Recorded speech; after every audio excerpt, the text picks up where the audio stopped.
Salam dan bahagia Bapak dan Ibu guru hebat.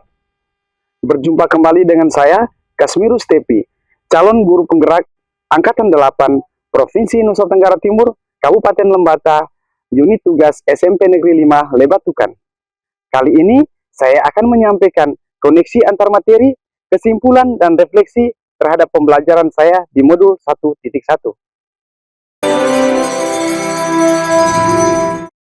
Pemikiran saya ini saya sampaikan dengan 3 pertanyaan reflektif sebagai berikut.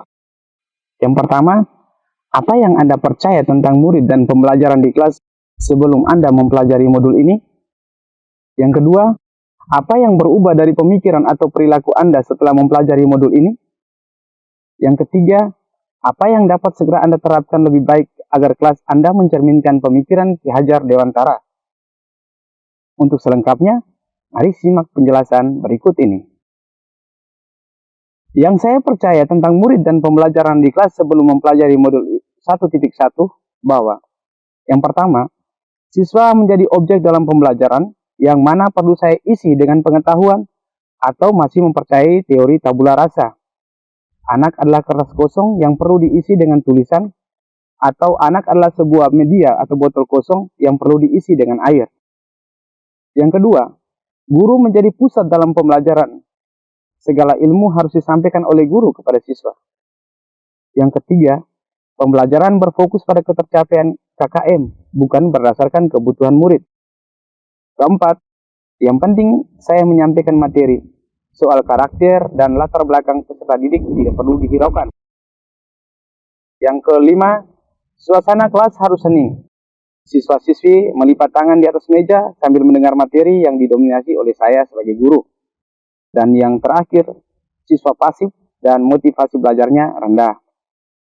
Berikut adalah gambaran kelas saya sebelum saya mempelajari modul ini.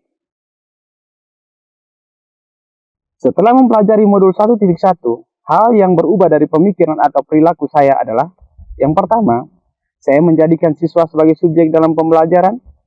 Siswa bukan kertas kosong yang perlu diisi dengan tulisan atau botol kosong yang perlu diisi air, tetapi anak hadir dari keluarga, lingkungan sosial, dan punya pengalaman tersendiri.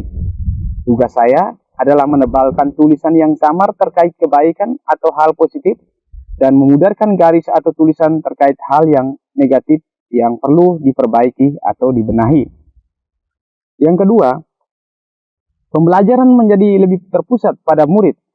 Dengan pengalaman belajarnya, murid menjadi teman belajar saya. Bahwa dalam hal tertentu, murid dapat belajar dari saya, tetapi ada hal-hal yang bisa saya dapatkan dari murid-murid saya. Yang ketiga, pembelajaran tidak berfokus pada ketercapaian KKM, tetapi berdasarkan kebutuhan murid untuk menuntun murid memperoleh pengalaman berharga yang dapat diterapkan dalam diri sebagai seorang pribadi dan sebagai anggota masyarakat. Yang keempat, saya lebih mengenal karakter. Saya lebih mengenal karakter dan latar belakang murid saya, sehingga saya dapat memahami setiap tindakan yang dilakukan di kelas maupun di sekolah. Hal ini membantu saya mengambil tindak lanjutnya. Yang kelima, karena tidak ada tuntutan akan ketercapaian KKM dan tujuan agar memberikan layanan yang membahagiakan, maka situasi kelas saya menjadi lebih hidup dengan memberikan ice breaking, games seru, dengan tujuan agar anak belajar dengan bahagia dan selamat. Yang keenam, siswa menjadi bersemangat dan mengikuti pembelajaran saya lebih aktif mengungkapkan hal-hal yang dipikirkan atau yang ingin dia lakukan. Inilah gambaran singkat situasi yang terjadi dalam kelas saya. Tindakan atau pembelajaran yang ingin saya terapkan lebih baik agar kelas mencerminkan pemikiran Ki Hajar Dewantara, yaitu yang pertama, merancang pembelajaran yang lebih interaktif, menyenangkan, dan berpusat pada murid. Misalnya, menanyakan metode pembelajaran seperti apa yang diinginkan, apakah dalam bentuk video, kuis-kuis, atau pembelajaran di luar kelas, misalnya membawa mereka belajar di halaman sekolah atau di lokasi-lokasi yang mereka sukai.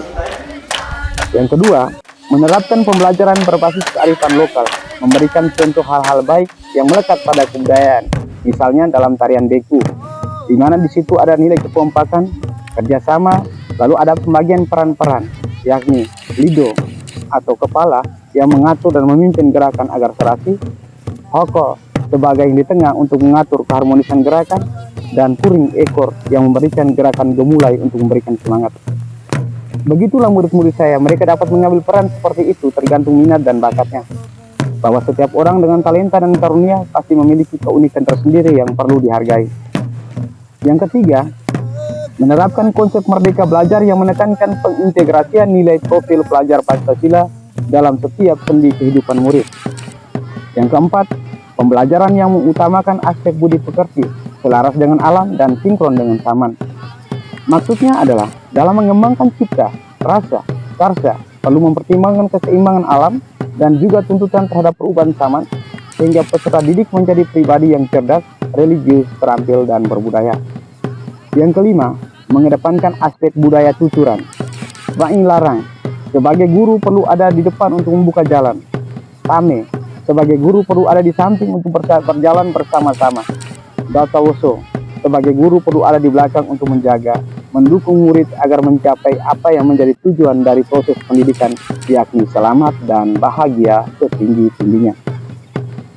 Dari hal-hal yang sudah saya sampaikan ini, maka dapat saya simpulkan bahwa sebagai guru, saya perlu sepenuhnya terus berguru pada pemikiran Ki Hajar Dewantara yang menjadikan pendidikan sebagai upaya untuk menuntun anak untuk selamat dan bahagia, bukan menuntut anak harus selamat dan bahagia. Menjadikan pendidikan sebagai upaya menuntun anak untuk selamat dan bahagia, bukan menuntut anak harus selamat dan bahagia. Yang kedua, pendidikan yang baik adalah mengangkat anak sesuai kodratnya. Maka situasi lingkungan sosial, budaya, kearifan lokal dapat menjadi pegangan sehingga mampu melahirkan murid yang memiliki pencapaian profil pelajar Pancasila. Dan yang ketiga, pendidikan sejatinya berhamba pada murid. Sehingga sebagai hamba, guru perlu terus mencari cara, menemukan metode, mengimplementasikan strategi yang tepat agar memberikan layanan kepada tuannya dengan baik dan benar. Sehingga murid bisa mencapai kepuasan, selamat dan bahagia. Dengan demikian, maka tercapailah tujuan pendidikan, menuntun segala kodrat yang ada dalam diri peserta didik untuk mencapai keselamatan dan kebahagiaan setinggi-tingginya sebagai manusia dan sebagai anggota masyarakat. Demikian beberapa hal yang menjadi pemikiran saya. Salam guru penggerak, tergerak, bergerak, menggerakkan. Salam dan bahagia, Bapak dan Ibu guru hebat.